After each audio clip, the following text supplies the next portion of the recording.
এক বনে এক খরগোশ ও এক কচ্ছপ বাস করত। খরগোশ নিজের দ্রুত গতির জন্য খুব গর্বিত ছিল এবং সবসময় কচ্ছপকে তার ধীর গতির জন্য উপহাস করত। বন্ধু, তুমি এত ধীরে চলো যে আমার দেখতেই মায়া লাগে। তুমি কি আমার সাথে এক দৌড় প্রতিযোগিতা করবে? ঠিক আছে, আমি তোমার সাথে দৌড়াতে রাজি। দেখা যাক কে জেতে। আমাদের দৌড় প্রতিযোগিতা দেখার জন্য সবাইকে আমন্ত্রণ জানাই, চলো। এরপর দুজনে ছুটল বনের সবাইকে আমন্ত্রণ জানানোর জন্য। বাঘমামা, আমি আর কচ্ছপ কাল দৌড় প্রতিযোগিতা করব। তোমার দাওয়াত আসবে কিন্তু। ঠিক আছে, ঠিক আছে, আমি আসব। পণ্ডিত মশাই, আমি আর খরগোশ তাল দৌড় প্রতিযোগিতা করব। তোমার দাওয়াত আসবে কিন্তু। ঠিক আছে, ঠিক আছে, আমি আসব। আমার আর আমার বন্ধুর মধ্যে দৌড় প্রতিযোগিতা আগামীকাল সকালে। তোমাদের দাওয়াত আসবে কিন্তু। এরপর তারা বনের সবাইকে নিমন্ত্রণ দিয়ে বাড়ি ফিরে গেল। খরগোশ নিজেকে মনে মনে বিজয়ী ভাবতে লাগল। আর এদিকে কচ্ছপ দৌড় প্র্যাকটিস করছিল। পরের দিন সকালে বনের সকল পশু পাখি তাদের দৌড় প্রতিযোগিতা দেখার জন্য নির্দিষ্ট স্থানে চলে আসলো। শোনো, আমি বাঁশি দেওয়ার সাথে সাথে দৌড় শুরু করতে হবে। বনের উত্তর দিক দিয়ে গিয়ে এখানে ফিরে আসতে হবে। যে আগে আসবে সে হবে বিজয়ী। বাঁশি দেওয়ার সাথে সাথে দৌড় শুরু হয়। খরগোশ এক দৌড়ে অনেক দূর এগিয়ে যায় আর কচ্ছপ ধীরে ধীরে দৌড়াতে থাকে।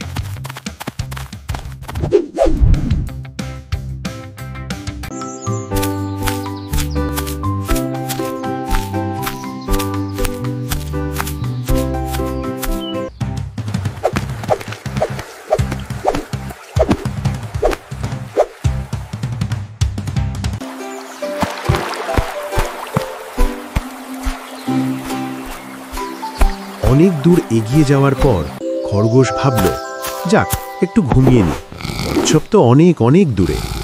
তাই সে ঘুমিয়ে পড়ল খুশিতে। খরগোশ এত দীর্ঘ ঘুম দিল যে কচ্ছপ তাকে অতিক্রম করে চলে গেল সে বুঝতেও পারল না।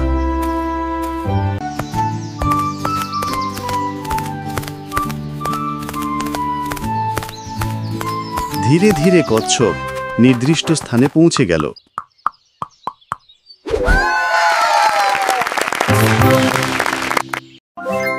খরগোশ এর ঘুম ভাঙল, ভাবল অনেক দেরি হয়েছে, তাই সে খুব দ্রুত দৌড়াতে লাগল।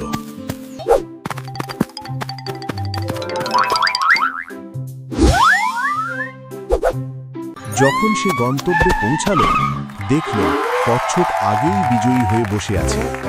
এটা দেখে সে ভীষণ দুঃখ পেল ও লজ্জিত হল।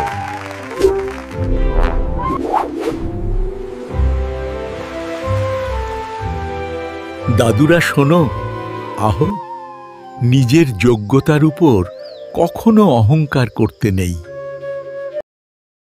খরগোশ খুব দ্রুত দৌড়াতে পারলেও তার অতিরিক্ত আত্মবিশ্বাস ও অলসতার কারণেই সে হেরে যায়।